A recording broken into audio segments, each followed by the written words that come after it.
ವಿಜಯಪುರ 2 ವರ್ಷದ ಸಾತ್ವಿಕ್ನನ್ನು ರಕ್ಷಣೆ ಮಾಡಲು ಎನ್ಡಿಆರ್ಎಫ್, ಎಸ್ಡಿಆರ್ಎಫ್ ತಂಡಗಳಿಂದ ರಕ್ಷಣಾ ಕಾರ್ಯಾಚರಣೆ ವೇಗವಾಗಿ ನಡೆಯುತ್ತಿದೆ.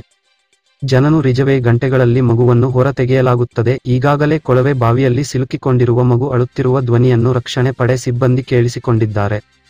ಇಂಡಿ ತಾಲೂಕಿನ ಲಚ್ಚಾನ ಗ್ರಾಮದ ತೋಟದಲ್ಲಿ ಆಟವಾಡುತ್ತಿದ್ದ ಮಗು ಕೊಳವೆ ಬಾವಿಗೆ ಬಿದ್ದಿತ್ತು. ಈ ಸಂಬಂಧ ಎನ್ಡಿಆರ್ಎಫ್, ಎಸ್ಡಿಆರ್ಎಫ್ ತಂಡಗಳು ರಕ್ಷಣಾ ಕಾರ್ಯಾಚರಣೆಯ ವೇಗ ಹೆಚ್ಚಿಸಿವೆ. ಸತತ 17 ಗಂಟೆಗಳಿಂದ ಈ ರಕ್ಷಣಾ ಕಾರ್ಯ ನಿರಂತರವಾಗಿ ನಡೆಯುತ್ತಿದೆ. ರಕ್ಷಣೆ ಕಾರ್ಯ ಅಂತಿಮ ಘಟ್ಟ ತಲುಪಿದ್ದು ಕೆಲವೇ ಗಂಟೆಗಳಲ್ಲಿ ಮಗು ಹೊರತೆಗೆಯಲಿದ್ದಾರೆ. ಆದರೆ ಈ ವೇಳೆ ಕಲ್ಲು ಬಂಡೆ ಅಡ್ಡಿಯಾಗಿದ್ರಿಂದ ರಕ್ಷಣಾ ಕಾರ್ಯದಲ್ಲಿ ಕೊಂಚ ವಿಳಂಬವಾಗಿದೆ. ಇದು ಬಿಟ್ಟರೆ ಎಲ್ಲವೂ ಸುಗಮವಾಗಿ ನಡೆಯುತ್ತಿದ್ದ ಕಾರಣ ಇನ್ನೇನು ಕೆಲವು ಗಂಟೆಗಳಲ್ಲಿ ಸಾತ್ವಿಕ್ ಪ್ರಪಂಚವನ್ನು ಮರಳಿ ನೋಡಲಿದ್ದಾನೆ ಎಂದು ಭರವಸೆ ಮೂಡಿದೆ.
Ini